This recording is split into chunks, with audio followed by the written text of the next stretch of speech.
¿Qué opinás, porque fuiste ministro de Educación, del tema de las tomas que está pasando ahora en la ciudad? Bueno, yo empezaría al revés, Pablo. La toma es la consecuencia. ¿Sí? ¿Cuál es la causa?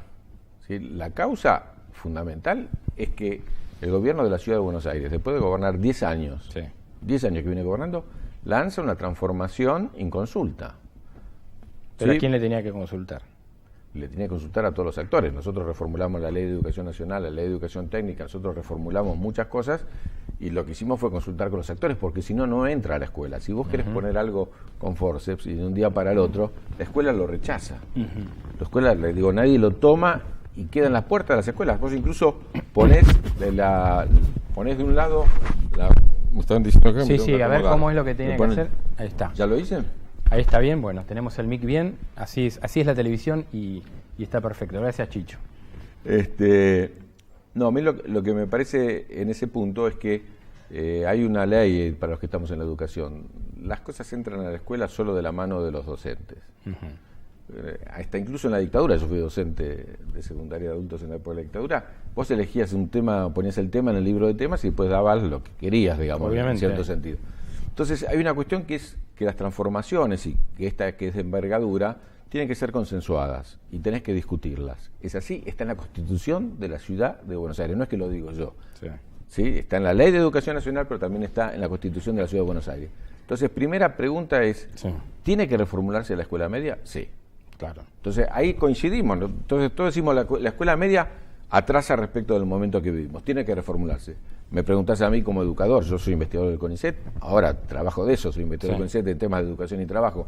Me preguntas, ¿tiene que reformularse en la dirección que plantea el gobierno de la ciudad? No creo. Bien. Ahora, pero te digo una sí cosa. estoy dispuesto a participar, y me parece que sería importante que participen docentes, investigadores, alumnos, en la discusión, porque estamos hablando de un proyecto que es para mucho tiempo, que participen en la discusión, y hoy incluso creo que la propia ministra lo planteó, que no es de un día para el otro el cambio. No. Por ejemplo, te doy un ejemplo muy claro. Las pasantías, hoy escuché que van a ser dentro de 5 años, porque es para los que lleguen a quinto año. Claro. Entonces, ¿por qué no discutimos las características de las pasantías? En primer lugar, como te decía de la reforma, ¿estamos de acuerdo o no? ¿Estamos de acuerdo con que haya pasantías o no? Sí. ¿Estamos de acuerdo? Pero por ejemplo, lo que dice el oficialismo, que el artículo 33 de la Ley Nacional de Educación, la 26206, que es del año 2006, ya planteaba, en el caso que ustedes aparte lo plantearon, esta cuestión, que decía que debía haber prácticas educativas en escuelas, empresas, organismos estatales, organismos culturales y organizaciones de la sociedad civil. Sí, lo escribí yo, claro. Por eso. ¿Y por no eso planteaban diciendo, esto? ¿Y no planteaban esto?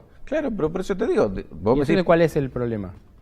Si vos me decís a mí, yo discutiría de que las pasantías sean en contraturno y voluntarias, y que tengan que ver con la vocación de cada alumno.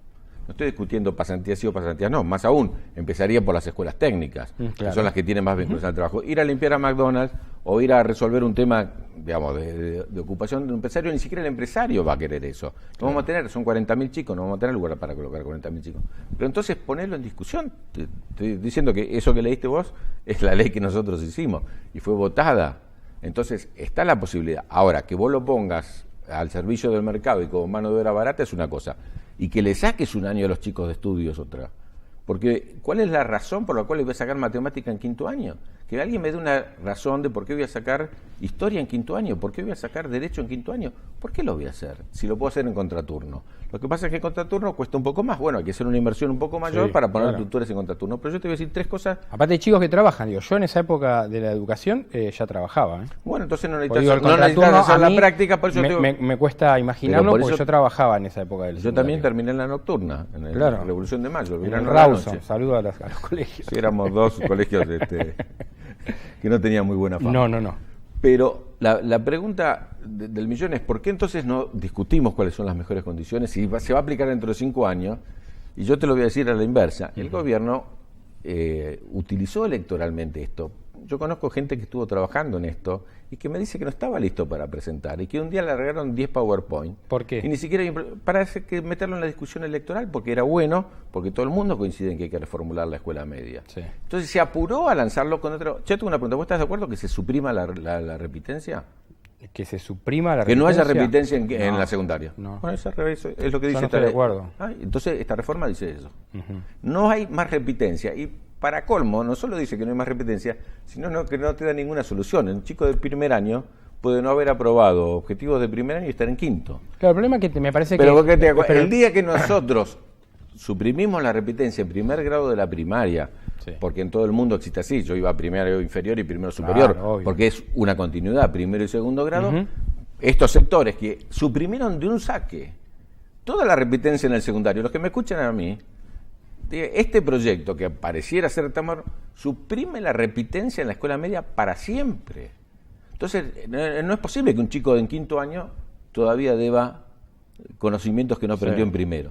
Entonces, te insisto, estos mismos sectores cuando se suprimió en primer grado dijeron que era una barbea y ahora de repente te suprimen 5 años del secundario. ¿Sabes cuál es el problema para mí? Yo tengo el recuerdo del Congreso Pedagógico, ¿no? Un gran momento donde todos los sectores se metían y discutían, al margen de que cada uno y los entendidos puedan decir esto por ahí no estuvo tan bueno. Me parece que esas grandes transformaciones se deben hacer con un gran debate, hasta con la ley de medios. El problema de la ley de medios es que no se generó un debate sensato. ¿Por qué? Porque el gobierno tenía una llave que la manejamos como quería. Acá siempre corremos el mismo riesgo. Las diferencias partidarias y políticas terminan impidiendo las verdaderas discusiones. Bueno, pero por eso te explico que cuando fue la ley de financiamiento, la ley de educación técnica, la ley de educación sexual fue por unanimidad. La ley de educación nacional, fueron todas leyes casi votadas por unanimidad porque se debatieron, se discutieron durante un año, se llevaron a las escuelas, se escucharon a las ONGs, a las iglesias, a los sindicatos docentes y después se hizo una reforma. Ahora, por ejemplo, cosas que sí estoy de acuerdo con esa reforma, los tutores. Me parece muy importante que haya tutores. Eso es algo bueno. ¿Qué cosa es mala, por ejemplo? Que de un día para el otro diga que el año que viene en 20 escuelas vamos a enseñar por área. Entonces, en tu división vas a tener el profesor de historia que tiene que enseñar por área, pero el profesor de historia sabe de historia y no de geografía. Claro. Entonces te va a enseñar, vas a tener la suerte que te toque geografía o historia, depende de qué profesor te toca. Eso lo hicimos en el eje B3, cuando el menemismo transformó la educación y al otro lado de la General Paz puso eje B3, digamos, en el resto del país, eje B3 era por área. Entonces te tocaba en suerte el profesor de alguna de las áreas, era lo que era sexto, séptimo y octavo año, ¿no? Perdón, séptimo, octavo y noveno año, la primaria tenía 9 años. Nosotros volvimos a primaria y secundaria, lo que significó un consenso total. Y te digo otra cuestión, ¿por qué se va a aplicar en las públicas y no en las privadas? Mi hija va al Pellegrini y soy parte de los padres que están discutiendo esto en el Pellegrini. Claro. Ahora, esa escuela no, entonces si es buena, ¿por qué el Pellegrini no lo va a aplicar? Pero si no, pues no es bueno. Buenos Aires tienen otro régimen. Tienen un régimen, sí, hasta ahora es el mismo régimen de materia que el otro, si no, no es reconocido. ¿Por qué se va a aplicar en la Ciudad de Buenos Aires si vas a cruzar la General Paz y tenés otro sistema? Bueno, esa es otra realidad, es una realidad del país. Bueno, pero eso depende de un Consejo Federal, donde la Nación ponga el debate y entonces se acuerde para todo el país. Si no, disgregamos el país.